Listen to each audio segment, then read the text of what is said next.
Hello, I'm doing a book review, and the book I want to review is All You Need Is Kill by Hiroshi Sakurazaka.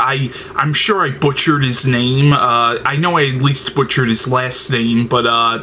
All You Need Is Kill was made into the movie Edge of Tomorrow, which just recently came out, and this edition of the book I have is the movie tie-in edition, because this, of course, is the poster for the movie, and this edition of the book was also reprinted under the title Edge of Tomorrow, and they seem to do that a lot when they make a movie based on a book, but the movie has a different title from the book. They end up reprinting the book under the title of the movie. Like, I know when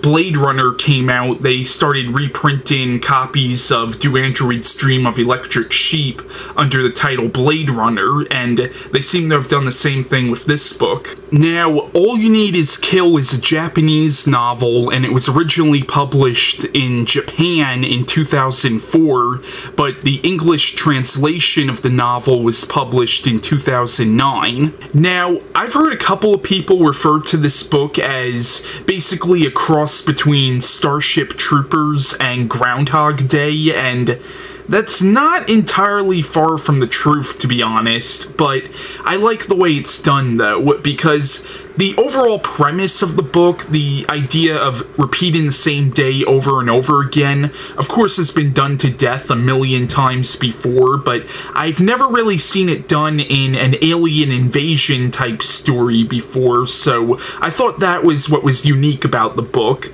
So the plot of All You Need Is Kill is it's set in an unspecified time in the future, and you realize that for the past 20 years, Earth has been invaded by these aliens called the Mimics, and you realize that for the past 20 or so years, mankind has been in a war with these creatures. So the story of the book follows a young Japanese soldier named Keiji Kiriya. I hope I'm saying his name right, and what happens is during his first day of battle with the Mimics, he ends up getting killed, and then he wakes up and he thinks it was all a dream, but then he notices that everything that's happening is exactly like in his dream, and then the next day he gets killed all over again, and then he wakes up again and he realizes, oh shit, this isn't a dream, and he realizes that he's repeating the same day over and over again, or technically the same day and a half over and over again, where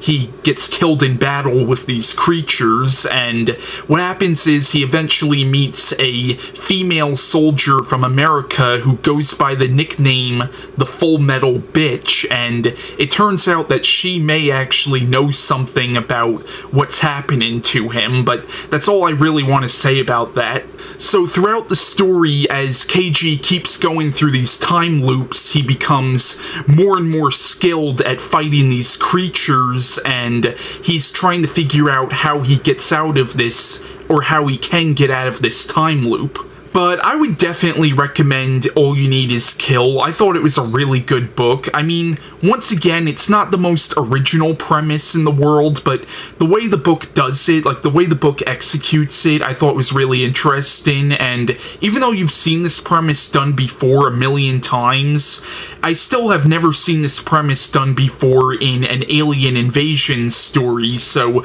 I thought that was kind of unique about the book, and I liked the relationship between Keiji and this female soldier who in the book is called Rita, and you know, I thought they had a good relationship with each other, and I thought it was interesting how Keiji's relationships with different characters in the book kind of differ depending on which time loop he's in. So I thought it was a really interesting book.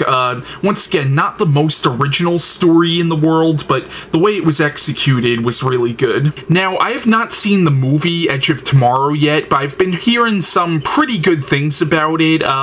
In the movie, Tom Cruise plays a character named William Cage, who I believe is supposed to be based on the character of Keiji in this book. However, Tom Cruise is obviously much older than the character is in the book, and Of course, he's not Japanese, but it does look like a pretty good movie from what I've seen of the previews. But yeah, that's my review on All You Need Is Kill, and bye.